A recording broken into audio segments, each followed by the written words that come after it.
بلوچستان کے علاقے مجھ میں جو واقعہ ہوا ہے جس میں 11 بے گناہ لوگوں کو جو کہ ہزارہ کمیونٹی سے تعلق رکھتے تھے شہید کر دیا گیا۔ بہت افسوسناک واقعہ ہوا، دل کو دہلا دینے والا واقعہ، اور پھر پورا پاکستان دیکھ رہا ہے کہ وہ تمام لواحقین اپنے پیاروں کی لاشوں کو روڈ پر رکھ کر اس انتظار میں ہیں کہ حکومت وقت آ کر ان کو یہ تسلی دے کہ بھئی آئندہ ان کے ساتھ یہ ظلم نہیں ہوگا، اور ان کی ڈیمانڈ ہے کہ وزیر اعظم پاکستان وہاں پر آئیں۔ وزراء گئے اور لوگ گئے، لیکن ان کی یہ خواہش ہے کہ وزیر اعظم پاکستان آئے۔ ڈیفینیٹلی وہ ہائیسٹ لیول سے یہ چاہتے ہیں کہ چونکہ یہ ان کے ساتھ یہ واقعات پے در پے سالوں سے ہوتے چلے آ رہے ہیں، ان کے پیاروں کی لاشیں جا رہی ہیں، یقیناً طور پر وہ یہ چاہتے ہیں کہ ان کو ملک کا سربراہ ان کو تسلی دے کہ یہ واقعات آئندہ نہیں ہوں گے۔ تو یہ کوئی ایسی بہت بڑی بات نہیں ہے، اور میں سمجھتا ہوں کہ وزیر اعظم پاکستان کو چلے جانا چاہیے۔ میری اپیل ہے وزیر اعظم پاکستان سے کہ تمام صلاحیتوں کو بالائے طاق رکھ کر خدا کے واسطے پورے پاکستان کو اس کرب سے نکالیں۔ پورا پاکستان اس کرب میں مبتلا ہے، دکھی ہے۔ ایک تو یہ سانحہ ایک عظیم سانحہ ہے، دکھی سانحہ ہے۔ اس کے بعد جس طرح سے ان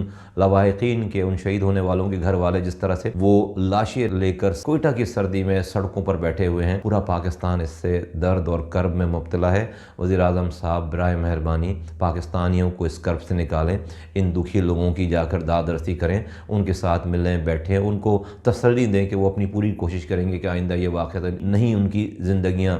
جائیں گی، تاکہ وہ تدفین کریں، تاکہ وہ اپنے پیاروں کو تدفین کریں، وہ بھی اس کرب سے باہر آئیں اور پورا پاکستان بھی اس کرب سے باہر آئے۔ میری اپیل ہے کہ وزیر اعظم پاکستان ضرور اپنی پہلی فرصت میں، ان کے پاس اپنا جہاز ہے، سب کچھ ہے، وہ اپنے پروٹوکول کے ساتھ جائیں اور پاکستان کو اس کرب سے باہر نکالیں۔